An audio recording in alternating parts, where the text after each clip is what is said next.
A paz do Senhor Jesus, eu sou a missionária Naya Bandeira e eu tenho uma palavra de Deus para compartilhar o seu coração. Vamos para 1 João, no capítulo 5, no versículo 4, que diz assim: Porque todo que é nascido de Deus vence o mundo, e esta é a vitória que vence o mundo, a nossa fé. E essa fé em quem? Essa fé no Filho de Deus, o nosso Senhor e Salvador, Jesus Cristo. Gente, eu queria trazer 3 exemplos para falar sobre fé para você. Primeiro, Lucas capítulo 22, versículo 31 e 32. Se você puder, inclusive, abrir junto comigo, que diz assim a palavra do nosso Senhor. Olha só. Disse também o Senhor: Simão, Simão, eis que Satanás vos pediu para vos andar como trigo, mas eu orei por ti, roguei por ti, para que a tua fé não desfaleça. Outro versículo para a gente meditar aqui. Lucas capítulo 8, versículo 12. Lembra da famosa parábola do semeador? Jesus explicando acerca do semeador que saiu a semear. O semeador é aquele que está levando o evangelho. A semente é a palavra de Deus.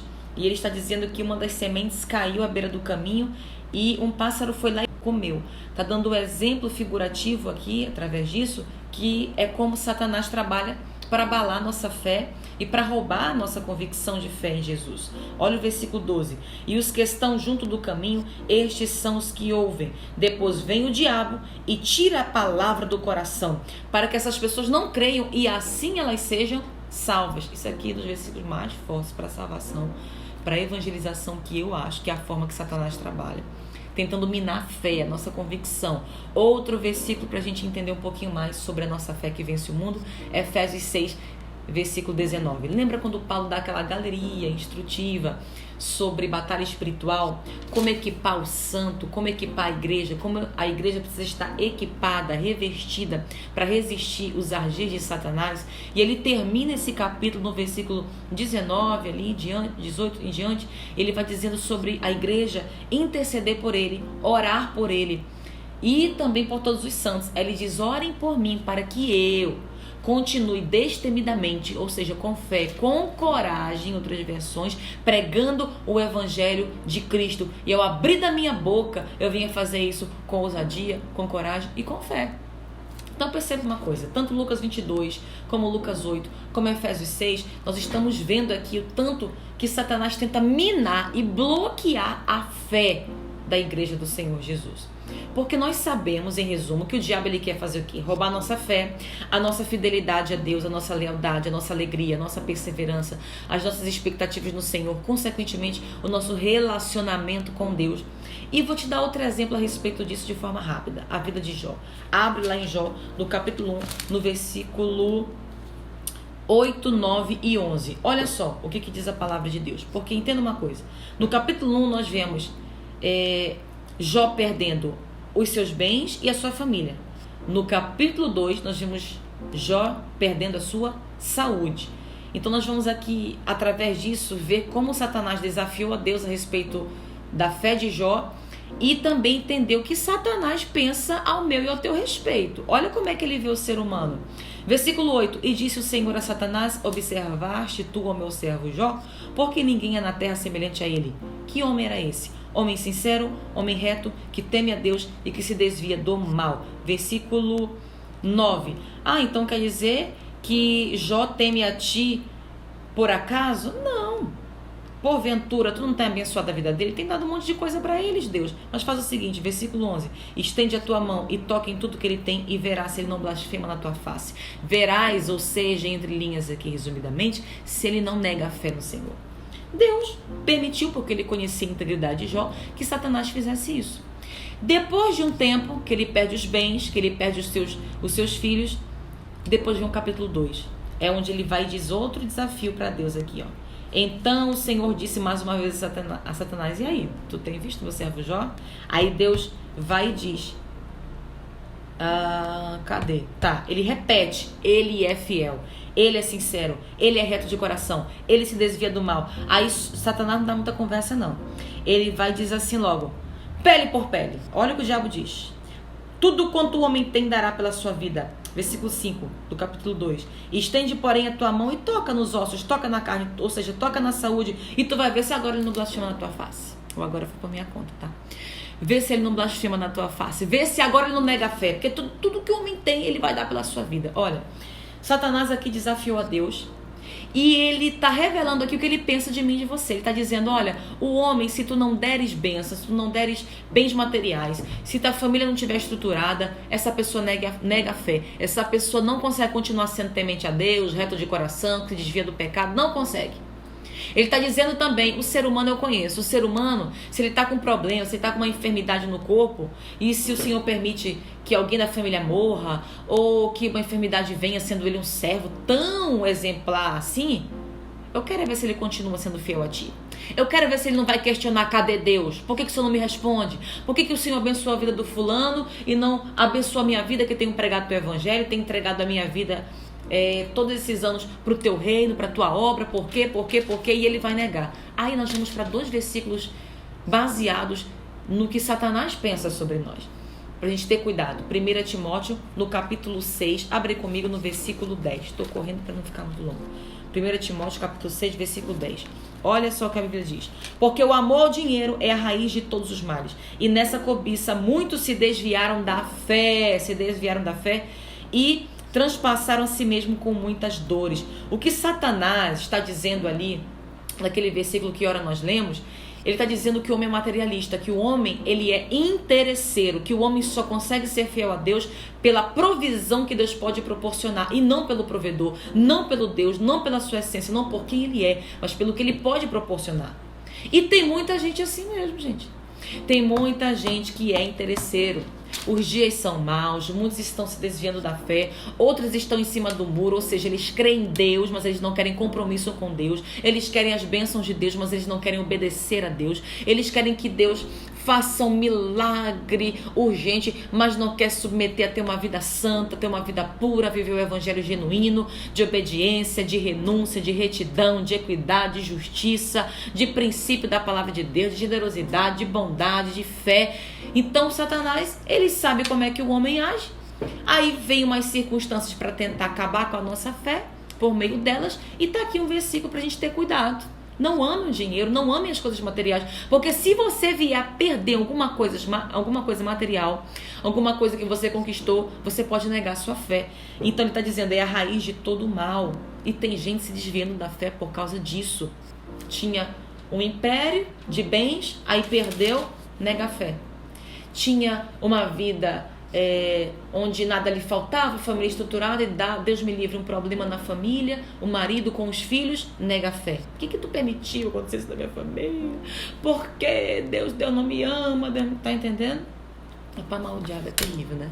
É Satanás terrível, e que sabe armar armadilhas, e se a gente não vigiar, a gente tomba, viu? Nós precisamos, irmãos, ter fé nisso aqui, ó. A fé vem pelo ouvir a palavra de Deus. Basear todas as nossas expectativas e esperança em Cristo, na sua palavra. Não se apega nas coisas materiais e transitórias da vida, não. Se apega em mim, porque senão você tem risco de negar a sua fé. E quando ele fala também de pele por pele, tem Romanos também, capítulo 8, versículo 35 em diante. Gente, isso aqui é muito forte. Porque se a nossa vitória que vence o mundo é a fé, é crer em Jesus, é ter Ele como prioridade e primazia da nossa vida, Ele é o foco, aí vem esse outro sentido aqui que Satanás está dizendo, olha, pele por pele, tudo que o homem tem, ele vai dar pela sua vida, o homem valoriza a sua vida. Aí vem Paulo, dando um confronto a respeito disso aqui, para o diabo e para a gente também ter vigilância, que é no versículo 35 em diante. Quem nos separará do amor de Cristo? A tribulação? As tribulações que eu estou vivendo, isso não vai me separar de Cristo. Olha só, fé que não vai ser minada, é uma fé que está focada em Jesus. É Ele que é a base da nossa fé, no Evangelho. A angústia vai me separar de Cristo? Uma depressão, uma situação adversa que me sobrevém, essa angústia que não sai do meu peito vai me separar? Também não me separa, não. A perseguição, quantas pessoas, porque foram perseguidas, já fui perseguido no início da minha fé, até hoje. Quando eu comecei a seguir Jesus, Deus começou já a me usar, muita gente não acreditava em mim. Muita gente, tanto ímpio como gente da própria igreja. e teve uma perseguiçãozinha contra a minha vida. E eu não vou mentir não, muitas vezes eu me entristeci, mas eu nunca pensei em abandonar Jesus, mas eu me entristeci com a igreja. Eu me entristeci com pessoas fora da igreja, eu me entristeci com palavras, eu me entristeci com descrédito, mas é o que Paulo está dizendo, nem angústia, nem perseguição, nem tribulação, nem fome, nem nudez, nem perigos, nem a espada, nada vai me separar do amor de Cristo. Olha o 37, em todas estas coisas, ao contrário, eu sou mais que vencedor. Por meio de quê? Do que ele pode me proporcionar? Não, mas por aquele que me ama, porque eu estou certo de que nem a morte, de que nem a vida, de que nem os anjos, de que nem os principados, de que nem as potestades e nem o presente, nem o porvir, nem altura, nem profundidade, nem alguma criatura, ele está dizendo, pode me separar do amor de Deus, que está onde, gente? Nas coisas fora de nós, nas circunstâncias, no material, quando tudo está perfeito, não. Nada me separa desse amor que está em Cristo Jesus. É nessa esperança e expectativa que nós temos que andar e viver e sobreviver nesse mundo. A gente só vence o mundo nessa fé em Jesus Cristo. Isso aqui é muito forte, pelo amor de Deus. Essa é a fé que vence o mundo. Se perdemos a fé diante das provações e circunstâncias, nós perdemos a Ele e, consequentemente, a vida eterna. Que é tudo o que Satanás quer. Lucas 8,12, lembra que a gente leu? O que Satanás quer é que a palavra de Deus seja roubada do nosso coração, para que a gente não continue crendo nela e assim a gente não seja salvo. Termino aqui rapidamente, só falando 3 coisas que eu aprendi com essas percas que eu tive. Eu tive 5 abortos contínuos, 2015, 16, parece que eu não engravidei, 17, 18, 19 e agora em 2020, em junho, eu perdi infelizmente meu 5º bebê. Mas diferente das outras vezes, esse foi o pior dos piores. Por quê? Porque já tinha 4 meses, já estava assim grandinho, cabia assim na mão do meu esposo, já tinha formato, os outros não tinham, era embrião. Então foi mais fácil superar porque eu não tive uma ligação, uma esperança maior. Mas aí eu perdi o bebê.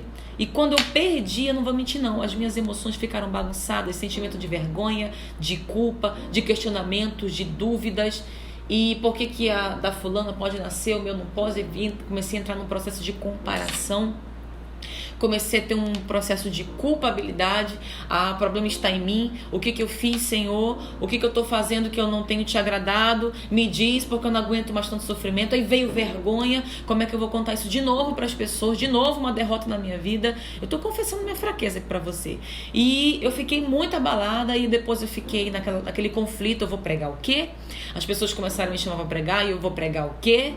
O que eu vou pregar, Senhor, se eu não estou tendo fé nem para segurar esse bebê e tal. Aí começou aquele processo. Inclusive, a gente precisa aprender que os processos são necessários para a cura. O tempo é necessário para uma cura. Mas eu aprendi rapidamente 3 coisas com esse aborto que eu sofri agora. Primeiro, que as percas revelam as nossas dependências. A minha perca revelou que a minha dependência estava no que Deus poderia me dar e não nele, o que eu acabei de falar para você. Eu consegui ser confrontada nisso. Eu comecei a perceber, peraí. Se Deus é acima de tudo na minha vida, por quê? Que eu estou querendo parar um ministério que Ele me confiou de pregar o Evangelho, de semear a palavra de Deus no caminho.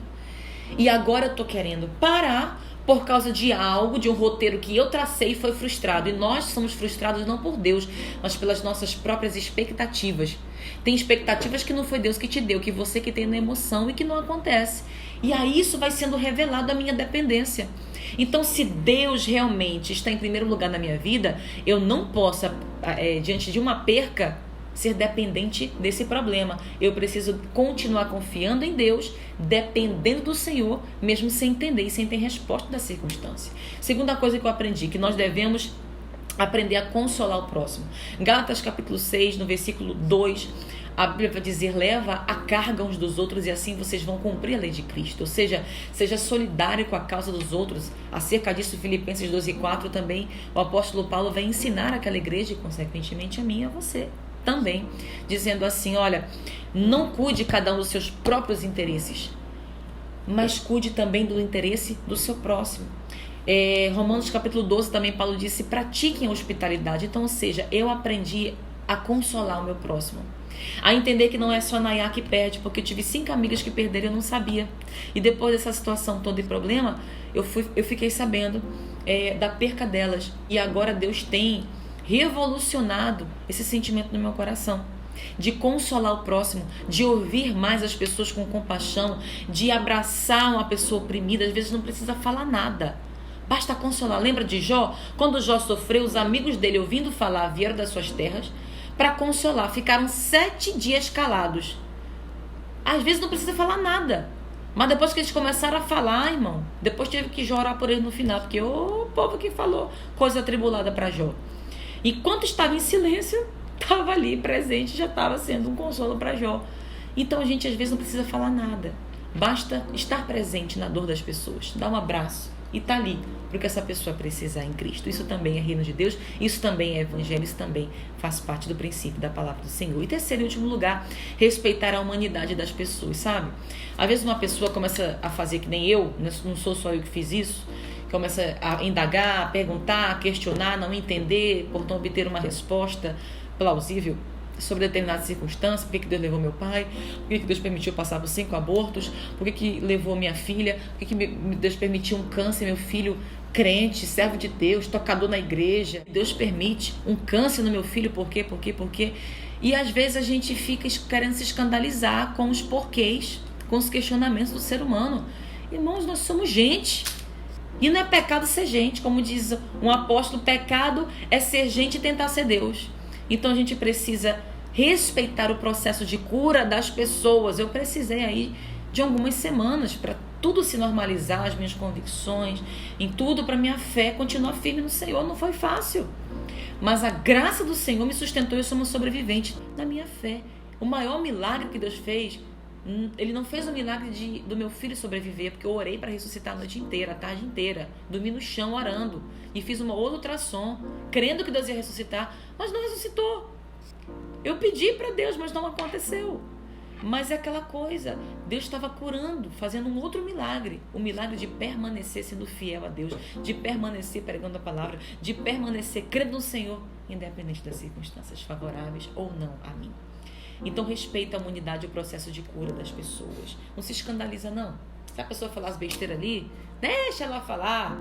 Aí você libera uma palavra. Olha, eu entendo o que você está pensando. Deixa que o tempo do Senhor vai cuidar do seu coraçãozinho. Deixa eu te dar um abraço, permita orar por você. Porque até Jesus não boicotou as suas emoções. Ali em João capítulo 10, é 10 ou é 11? Acho que é 10 que está vindo agora. Você lembra quando Jesus vai ressuscitar Lázaro? Jesus sabia ou não sabia que ele ia ser ressuscitado? Sabia que ele ia reviver. Mas quando Jesus vê a comoção das pessoas chorando pela morte de Lázaro, ele poderia muito bem chegar lá e dizer, vou ressuscitar, não estou nem ligando. Mas Jesus chorou. Jesus não boicotou a reação dele do momento. Ele teve uma emoção de comoção e ele chorou. Jesus chorou. Chorou pela perca de Lázaro. E sabendo que ele ia ressuscitar ao contrário de mim. Outro contexto aqui de respeitar a humanidade, o tempo de cura das pessoas que eu aprendi, foi quando Jesus também, ali na cruz do Calvário, ele dá aquele grito, Deus meu, por que tu me abandonaste? Por que tu me desamparaste? Peraí, Deus sempre esteve com o Filho, ele nunca abandonou Jesus. Jesus tinha convicção de tudo que ele fez do começo ao fim, na trajetória humana aqui na Terra, mas na sua reação emotiva ali de dor, Deus meu, por que me desamparaste? Deus não desamparou ele. Mas foi o que ele sentiu, foi o que ele falou. Meu irmão, se até Jesus teve essa situação, a Nayá, esse vermezinho de Jacó aqui não vai ter também, não?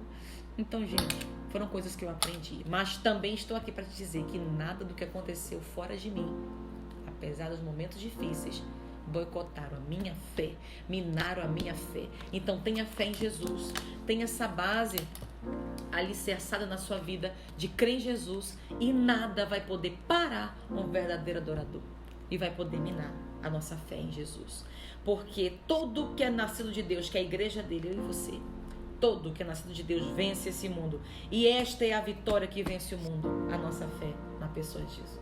Amém? Deus te abençoe e fica na paz do Senhor.